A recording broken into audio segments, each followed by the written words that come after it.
자, 울세라 말고 찔세라. 요즘도 계속해서 식단 관리하고 계신 우리 최창기 본부장님 모시겠습니다. 어서 네. 오십시오. 예, 어서 오세요. 예. 네. 지난번에 그 사자머리에서 바뀌셨네요. 제 머리요? 예. 아이 뭐 또 우리 시청자분들이 차분하자 하면 전 또 차분하게 가는 거고요. 좀 한번 띄워보자 이러면 또 띄우는 거니까. 전 항상 시청자 맞춤형으로 가고 있습니다. 우리 본부장님은 네. 머리가 점점 약간 길어지시는 것 같아요. 옛날에 헤어스타일의 변화를. Y2K 음. Y2K 정도 느낌이 살짝 좀 있는 것 같습니다. 미안해. 그게 무슨 느낌인가요?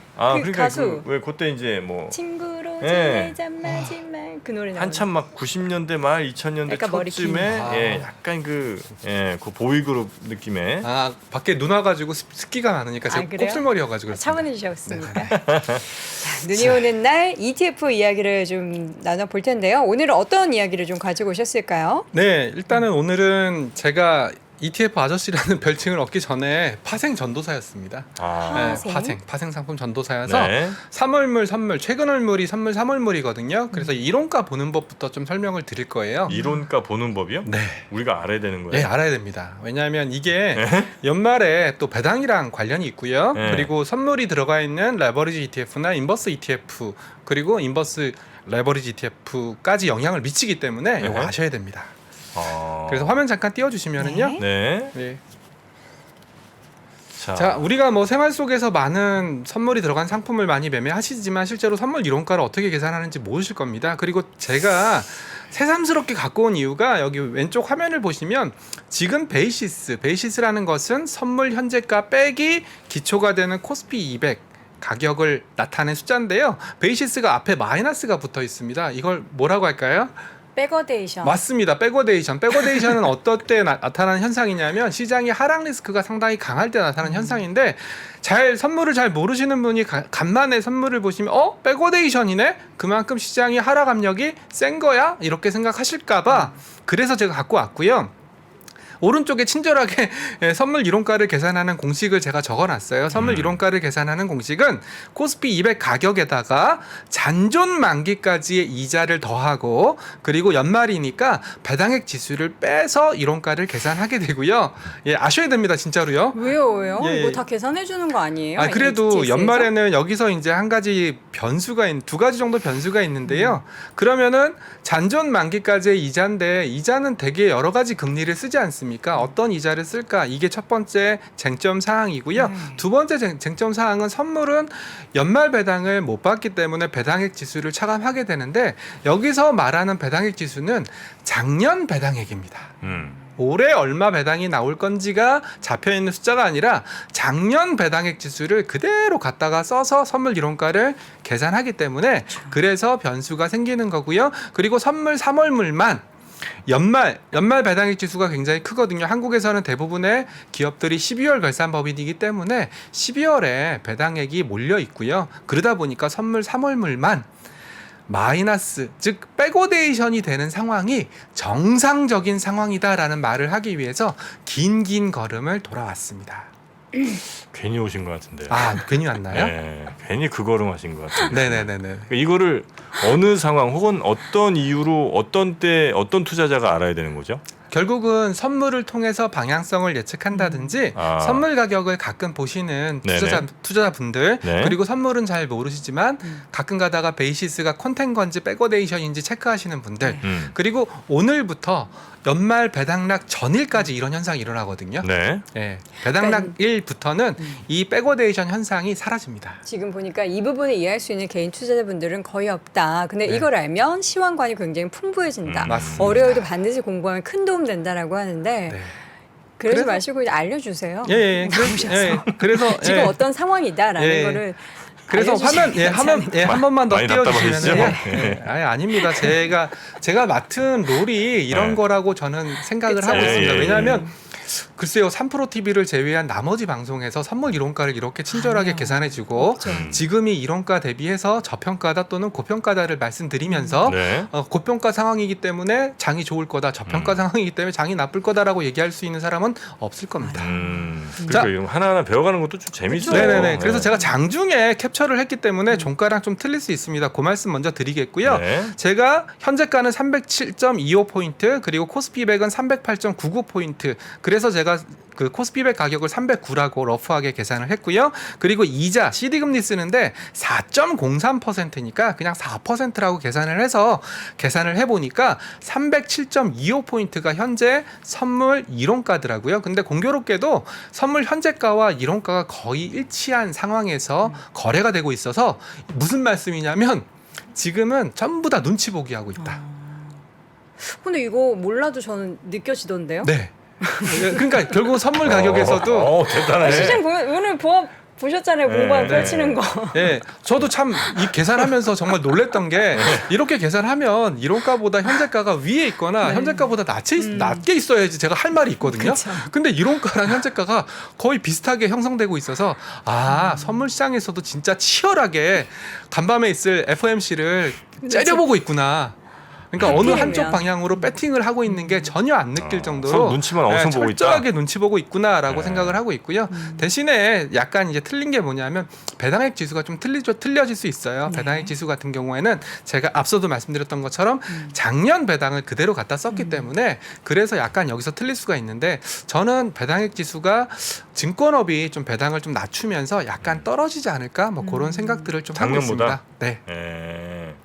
그래서 그거는 뭐 어차피 연말까지 굉장히 많은 또 방송일이 남아 있으니까 시간 될 때마다 말씀드리도록 하겠고요. 이거 그런 것 제가 같아요. 드리고자 하는 핵심은 뭐냐면 선물 이론가를 애써 네. 계산해 봤더니 현재가랑 거의 비슷하게 거래되고 있더라. 아니 근데 네. 우리가 항상 보면은 뭔가 근거를 찾아야 되고 나의 이런 느낌이나 촉이 정말 맞는지를 확인할 만한 뭔가 숫자가 필요하잖아요. 네. 그럴 때 이제 우리 최창근 본부장님처럼 이런 똑똑하신 분들은 이런 거 보면서 내 감이 맞았구나. 네. 지금은 눈치 보지만 뭐 다음 날 계산했을 때는 이거 좀 올라가네. 네. 뭐 이런 걸 확인해 볼 수 있는 거죠. 네, 그렇습니다. 네, 그런 이거 언제까지 어디 말씀 안 감으로- 나와 있나요? 계산 감으로 할 안 수는 해도? 없지. 나와 있진 않죠. 안 나와 있어요. 이게요? 네, 네. 이론가가 선물 계산 다 현재가에 해야 되는 나와 거예요? 있긴 한데 이걸 갖고 또 해석하는 영역이 또 있으니까요. 네, 제가 뭐 시간 날 때마다 말씀드리도록 하겠습니다. 3%가 한번 이런 거 지수 좀 이렇게 좀 계산해서 그러니까요. 좀 드리면 네. 어떨까? 실시간으로 이렇게 딱딱딱 나와주면 네, 얼마나 네, 네, 좋을까요? 이런 거 HTS에 여러분 좀 반영해 주세요, 관계자분들. 네, 알겠습니다. 네. 네. 오늘 많이 힘드신 것 예, 같아요. 괜히 했나 싶기도 하지만 뭐 아니요, 일만 너무 하나 좋았어요. 만들어주세요. 이제 연말이기 때문에 이런 말씀 드리는 거예요. 네. 선물 가격이 3, 6, 9, 12 이렇게 4개월물이 돌아가는데 배당이 12월에 연말에 집중되어 있기 때문에 선물 3월물에서만 이런 현상이 두드러지기 때문에 잘 모르시는 분들이 보시면 백워데이션이 크니까 FOMC에서 또 금리 올리는 거 아니야? 뭐 이렇게 생각하실까 봐 제가 갖고 왔습니다. 네. 네. 잘하셨습니다. 네. 그래서 이제 장표 한 장만 더 볼게요. 네. 예, 그래서 이제 결국 문제가 뭐냐면 작년도 배당을 가지고 선물 가격을 계산하다 보니까 이런 현상이 일어난 거고요. 결국은 배당에 대한 불확실성이 결국은 투자자들로 하여금 혼란을 일으키는 거 아니야라고 해서 배당 절차 선진화라는 게 금융위원회를 중심으로 논의가 되고 있고요. 배당을 좀 미리미리 좀 확인할 수 있었으면 좋겠다. 참고로 한국에서는 12월 열산법인의 배당은 3월 전기 주주총회에서 확정되거든요. 그러니까 결국은 배당액을 알기 위해서는 석 달 정도 기다려야 돼요. 그래서 그거를 좀 당기겠다라는 논의가 이루어지고 있으니까 이것도 확정되면 제가 다시 한번 말씀드리도록 하겠습니다. 자, 이어서는 예, 두 번째는 제가 LG에너지 솔루션 이것도 삼성증권의 김동영 애널리스트가 또 정리해서 가지고 왔습니다. 제가 말씀드리고자 하는 것은 LG에너지 솔루션의 펀더멘탈 아닙니다. 패시브 이벤트입니다. 참고로 LG에너지 솔루션이 11월 달에 그 유동 비율 그러니까 락업이 풀리면서 유동 비율이 늘어났고요. 네. 그러면서 11월 달에 MSCI 그리고 12월 달에 코스피 200에서 비중이 늘어났습니다. 결국은 그 김동영 애널리스트가 하고 싶은 얘기가 제가 드리고 싶은 얘기인데요. 이런 패시브 이벤트는 이 발생했을 이 이벤트가 결국은 수급상의 피크다. 예, 그리고 이 이벤트가 끝나고 났을 때에는 대체로 주가가 약세를 보였던 적이 많고 약세를 보였던 이유를 수급적으로 뜯어봤더니 이 코스피 100이나 MSCI를 추종하는 자금이 대표적인 게 ETF고 그 다음이 국민연금과 같은 연기금이거든요. 연기금 수급을 봤더니 거봐 이 이벤트가 끝나고 나서 연기금들은 팔더라. 결국 이런 이벤트들이 발생했던 그 시점이 수급적으로 봤을 때는 주가의 피크를 만들었던 적이 많으니까 대형주, 특히 LG에너지 솔루션과 같은 대형주들은 이런 이벤트들을 잘 뜯어보자라는 얘기를 좀 정리를 해갖고 왔습니다. 네. 네, 요거는 김동영 애널리스트가 쓴 보고서가 있으니까요. 한번 찾아보시면 굉장히 도움이 되실 것 같고요. 이거는 뭐 모든 종목에 해당되는 건 아니고 LG에너지 솔루션처럼 수급적인, 특히 패시브 이벤트가 집중됐던 그런 사례들에 한해서 좀 참고를 하시면 될 것 같고요. 김동영 애널리스트가 참고로 삼았던 사례가 SK바이오사이언스, SKI 테크놀로지, 카카오뱅크 이런 종목들이 이런 패시브 이벤트가 발생했을 때 이벤트가 종료되는 시점이 이 종목의 주가 피크와 맞물렸더라. 이런 얘기를 정리한 게 있으니까요. 네. 참고하시면 좋을 것 같습니다. 네, 이번에는 월배당. 네, 머니투데이에서 또 좋은 기사가 나왔더라고요. 저는 이런 기사를 볼 때마다 ETF를 담당하는 일원으로서 굉장히 흐뭇한데요. 여기 뭐가 정말 좋냐면 보통 월배당 그러면은 월에 얼마 줬어요? 얼마 줬어요? 이 ETF가 월에 배당 얼마 줬어요? 배당 수익률이 얼마예요? 요것만 쓰시거든요. 네. 근데 그것만 쓰신 게 아니라 실제로 그 ETF의 주가도 같이 분석을 하셨습니다. 네. 여기서 타임폴리오 코리아 플러스 배당 액티브 같은 경우에는 10월에 0.5%, 0.51%, 11월에 0.51% 두 번 줬고요. 그리고 주가도 그 ETF의 주가도 9% 정도 올랐으니까 실제적으로 이 ETF의 실질 수익률은 10%가 넘는 거예요. 반면에 타이거 미국 나스닥백 커버드콜 같은 경우에는 월 1%씩 줬거든요. 네. 1%, 맨 밑에 있습니다. 1%씩 줬지만 주가가 5% 떨어졌거든요. 그러면 결국은 이 ETF는 1%, 이 두 번에 기뻐하면 안 된다. 오히려 주가가 5% 떨어졌으니까 실질 수익률은 마이너스 네네. 3%가 넘으니까 월배당에 너무 열광하지 말아라라는 기사가 나와서 제가 요거는 말씀드릴만 할 것 같아서 가져가 봤습니다. 저 코리아 플러스 배당 액티브에는 어떤 종목들이 들어있기를 저렇게 잘 올랐던 거예요? 그래서 저도 좀 신기해가지고 좀 찾아봤어요. 타임폴리오는 우리가 잘 알고 있는 헤지펀드, 한국형 헤지펀드 타임폴리오가 맞고요. 네. 타임폴리오에서 고배당주를 중심으로 좀 포트폴리오를 짰고 특히 월배당을 해야 되기 때문에 분기배당을 좀 많이 주는 종목으로 분기배당을 주는 종목으로 포트폴리오를 짰다라고 제가 그 관련된 그 보고서를 좀 봤거든요. 그래서 종목은 제가 다음번에 한 번 정도 더 뜯어드릴게요. 네, 네. 알겠습니다. 자, 이어서는 월배당에서 네, 그리고 똑같은 개념인데요. 이제 한국 투자자들이 월배당에 대한 매력에 조금씩 빠져들면서 미국에는 그 월간 단위로 배당하는 기업들도 많고 그쵸. 그러다 보니까 또 월간 단위 또는 분기 단위로 배당하는 ETF들이 많아요. 그래서 화면 잠깐 띄워주시면 이것도 매일경제신문 기사인데요. 예, 제피 혹시 아시죠? 응? 여행커님. JP요. 예. JP 모건. 네, JP 모건 에쿼티 프리미엄 인컴. JP 모건만 알고 에코티 프리미엄 이건 몰라요. 네, 이거 보시면은 어렵죠. 음. 네, 이거 보시면은 서학개미 그러니까 한국에 있는 투자자들이 이렇게 똑똑해요. 제피라는 JP 모건의 에쿼티 프리미엄 인컴. 프리미엄이란 단어가 들어가게 되면은요. 항상 생각하셔야 돼요. 이거는 파생 상품 포지션이 결합되어 있구나. 우리가 소위 말하는 아파트 피주고 샀어의 그 프리미엄이 바로 이 개념이고요. 이 JP 같은 경우에도 커버드 콜이라는 파생 포지션을 결합해서 월배당을 주는 상품이에요. 네. 전 보통 이제 노블이나 STY 뭐 VIG, 빅 이 정도를 네. 많이 네. 하고 사실 저는 여기 중에서 투자하는 ETF도 있어요. 네네네. 근데 사실 제피나 이 SCHD 이거는 처음 봐요. 네, 제피 같은 경우는 2020년에 처음 만들어진 ETF고요. 결국은 노블이나 이런 것들은 전통적인 배당 투자를 하는 ETF고요. 제피 같은 경우에는 전통적인 배당으로 월배당을 줄 수는 없어요. 인컴이 쌓여야 되니까. 그래서 거기에 파생 포지션을 결합하기 시작한 게 제피라고 생각하시면 됩니다. 이런 상품들도 마찬가지예요. 제가 앞서 월배당에 현혹돼서는 안 된다. 주가가 빠지면 아무짝에 쓸모가 없다. 그래서 잠깐 보시면은 제가 왼쪽에 있는 건 제피고요. 그리고 오른쪽에 있는 건 SCHD라는 전통적인 배당 ETF거든요. 제피 보시면은 월배당은 꾸준히 주는 반면에 주가는 빠져요. 그러네요. 네. 그러니까 저게 배당 준다고 무조건 좋은 건 아니잖아요. 그렇죠. 월배당에 너무 집착하게 되면 주가에서 이런 현상들이 일어날 수 있다라는 것을 해외 사례를 통해서 보여주기 위해서 제가 가지고 온 거거든요. 네. 배당 정말 많이 주는 기업도 있어요. 배당을 그래서 배당률이 높고 그래가지고 그런 종목을 투자했는데 주가 수익률은 뭐 마이너스 40%. 그렇죠. 그러니까 결국은 평생 그냥 들고 있다 보면 어떻게 될지 모르는. 그러니까 결국은 원본을 팔아서 배당을 주는 개념이거든요. 그래서 저는 아. 그런 노블 같은 기업들 보면은 네. 기업 내용도 굉장히 펀더멘털 좋은 기업들 많이 담고 네네네. 있거든요. 그래서 이제 제가 이제 항상 월배당을 말씀드리면서 한국에서 올해 ETF의 가장 히트 단어가 뭐냐라고 물어보신다면 전 두 단어를 꼽을 수가 있는데 하나는 배당기죠. 방금 앵커님 말씀하셨던 것처럼 나머지 하나가 월배당이거든요. 그래서 결국 월배당에 왜 이렇게 많은 수요가 몰렸을까 생각해 보면은 결국은 내가 마이너스 10% 물렸다고 하더라도 월배당을 1% 한 3번 받았으면 저는 그래도 한 마이너스 10% 물린 거지 않습니까? 그런데다가 너무 많이 물려 있으니까 또 새로운 투자 자금이 없거든요. 그런데다가 한국에는 연금 생활자들이 늘어나기 시작한 거죠.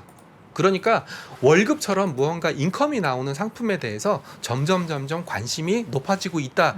그래서 올해는 월배당이 히트를 친 단어가 아닐까 생각하는데 월배당에 함정이 있으니까 이것도 좀 조심하십사라는 말씀에서 한국 사례, 미국 사례 두 가지를 좀 가지고 와봤습니다. 네.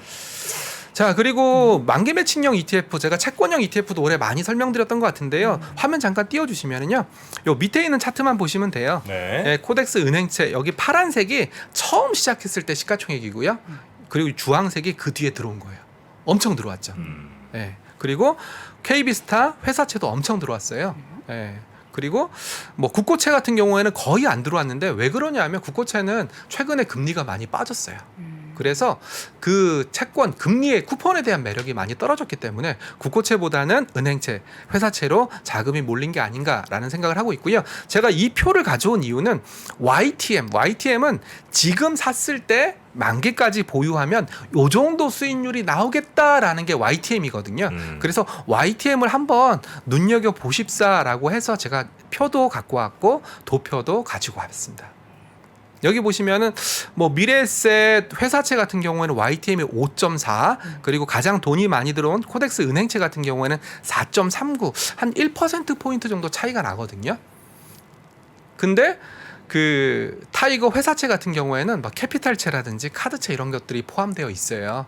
그리고 은행채 같은 경우에는 말 그대로 진짜 은행들만 들어가 있는 그런 상황이거든요. 그래서 YTM도 보시고 그리고 어떤 채권들이 들어가 있는지도 보시고 그러면서 뭐 투자를 생각하시면은 좋을 것 같습니다. 네. 정부님 극적극적 하시는 게 네. 너무 네.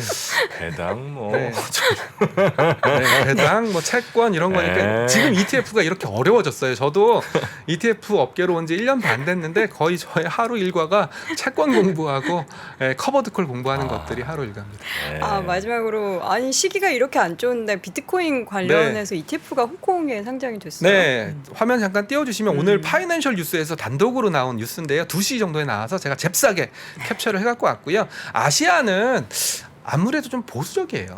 한국도 그렇고 홍콩도 그렇고 좀 이런 특히 블록체인이라든지 비트코인이라든지 가상화폐 시장에 대해서 되게 보수적인데 홍콩에서 드디어 비트코인 선물 ETF, 이더리움 선물 ETF가 허용이 돼서 상장이 됐다라는 뉴스를 제가 가져온 이유는 네. 한국에도 뭐 멀지 않은 시간에 이런 상품들이 등장하지 않을까. 뭐 물론 아시아가 같이 움직인다라고 볼 수는 없겠지만 이런 징조가 보이는 거 아닌가라는 생각에서 좀 가지고 와봤고요. 예. CSOP라는 회사에서 비트코인 선물 ETF, 이더리움 선물 ETF가 16일 날 홍콩 증시에 상장한다니까 요것도 한번 뭐 투자라는 말씀은 절대 아니고요. 한번 거래가 얼마나 되는지 그리고 투자자들이 얼마나 수요가 늘어나는지 이런 것들이 아마 비트코인 최근에 약세, 이더리움도 약세긴 한데 가상화폐 시장에 좀 턴어라운드 시점과 맞물리지 않을까라는 생각에서 요 뉴스도 가지고 와봤습니다. 한 가지만 답변을 좀 해주세요. 네. 시청자분이 채권을 ETF로 하는 이유가 있나요? 라고 물어봐 주셨는데 저희가 이 부분을 얘기한 적이 결국은 있었죠. 예, 제가 드린 말씀이 있는데요. 채권을 매매해 보신 분은 아실 거예요. 내가 사기도 어렵고 팔기도 어려워요. 네. 네, 그리고 물론 장내 채권 매매라든지 이런 걸 통해서 HTS로 쉽게 매매하실 수 있지만 실제로 내가 한 5천만 원, 6천만 원 좀 큰 금액을 채권을 실제로 트레이딩 해보려면은 굉장히 매매하기도 어렵고 또 수수료도 상당히 비싼 편이고 네. 그리고 호가도 되게 떨어져 있어요. 그런 것들을 한 방에 해결하는 것이 채권 ETF니까 저는 이런 측면에서는 장점이 될 수 있지만 글쎄요, 뭐 수익률 측면에서 본다면 수익률 측면에서는 그냥 채권을 사셔가지고 만기까지 가져가시는 게 ETF로 가져가시는 것보다 수익률 측면에서 더 나을 수도 있어요. 그렇지만 저는 지금 자금적인 여력이 있다면은 채권을 사셔가지고 만기까지 끝까지 가져가시면 좋겠지만은 어떤 일이 벌어질지 모르잖아요. 그래서 도중에 팔아야 될 수도 있거든요. 그렇다면은 채권 ETF로 채권을 가져가시는 게 유리하다라는 말씀을 드리겠습니다. 네. 자, 오늘도 열심히 또 네, 우리 그렇습니다. 짧은 시간에 정말 많은 정보 주시려고 우리 네. 본부장님이 항상 네. 굉장히 고생을 혼신을 하십니다. 혼신의 힘을 다하셔서. 그래도 뭐 제가 배당 얘기하니까 네. 많이 올라오는데요. 댓글들이. 배당이요? 네, 배당 월 배당 관련된 ETF라든지 맞아요. 이미 투자하고 계신 분들도 네, 투자하신 분들도 계셨어요. 많이 계세요. 네. 예, 예. 앞서가는 여러분입니다, 정말. 네, 역시 정프로님보다는 저는 네, 뒤는 제가 지키겠습니다. 네, 알겠습니다. 여러분 앞서가시기 바라겠습니다. 네, 자, 그러면 항상 우리 투자자분들 많이 좀 가르쳐 주시고요. 네. 오늘도 함께 해주신 삼성자산운용 최창규 본부장님 대단히 고맙습니다. 네, 고맙습니다. 감사합니다. 네, 화이팅입니다. 네. 2023년 투자 계획을 고민하고 계십니까? 2022년을 돌아보고 내 종목을 점검해 볼 시간. 그래서 준비했습니다. 반도체, 2차 전지, 자동차, 인터넷, 바이오, 그리고 국내와 글로벌 투자 전략까지 각 분야 베스트 애널리스트만 모셨습니다. 2023 베스트 투자 전략. 이번 강의는 사전에 설문조사를 통해 투자자분들이 진짜 궁금해하는 내용을 담았습니다. 12월 22일 목요일까지만 제공되는 3프로TV 다이어리 캘린더 세트와 수강료 37% 할인 혜택을 절대 놓치지 마세요. 자세한 내용은 영상 하단 링크 또는 네이버에 3프로TV를 검색하세요.